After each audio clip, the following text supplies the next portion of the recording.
Hi everybody, I'm Philip Duncan. Thank you for joining us as we track this big low that's coming in for our weekend. But before we get there, we've still got some calm weather as we've seen across Thursday, foggy patches in the North Island, frosty areas in both islands.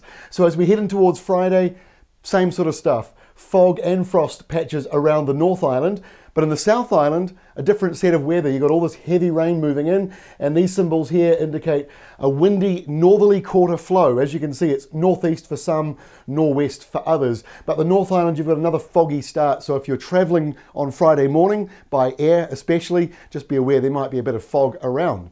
So let's take a look back at Thursday now. Here is the animated wind map, and you can see why it's foggy and frosty at the moment around parts of New Zealand. We don't really have much in the way of wind, pretty calm. There's a very light easterly at the top, which is why areas from around Coromandel Peninsula and perhaps Auckland northwards, a little bit milder this morning compared to the day before, but certainly a cold frosty day for many others.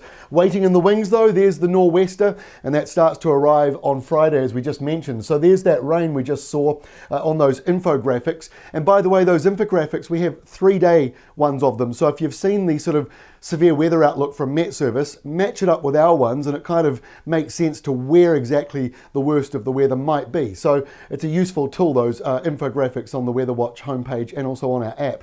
But you can see the nor'westers kicking in there. We showed you it might be nor'east for some, so the winds sort of move around a bit from that northerly quarter. Gales are possible inland because of the mountains helping that, but look at all this big area of calm around the centre of the low. So it's not, going to be a big stormy weekend for everybody, but certainly as we head in towards Saturday, the wind and the rain moves into the North Island with heavy falls, and some of those gusts will be pretty strong. The heaviest downpours will be on the western and northern areas across the day, and the front is slow moving on Saturday because out to the east, blocking high pressure. So as this low starts to move in, the centre of it is in this area, very large centre. It's much larger than the subtropical low we had about 10 days ago. So this low is very large in the middle and is drifting in. So the rain, mainly western areas and northern areas, and the winds, they'll be the worst over the North Island and Cook Strait and should ease back across Saturday.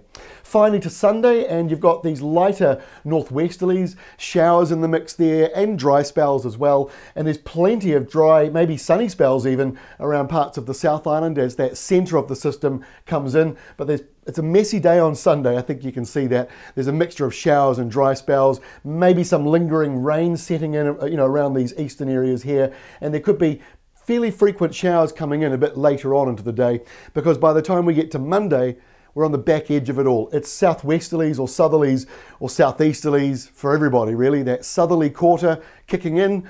At the moment, we're heading into the northerly quarter, so by the time we get to Monday, colder. There will be a few snow showers on the mountains, nothing too serious, and cold and windy southwesterlies, Waikato northwards, while the sun should start to come out for many others. High pressure comes in next week, but look, plenty of westerlies on the way as well. So we're into that busy time of the year now, fairly typical as we get into the depths of winter. That's all from me. We'll update you again on Friday.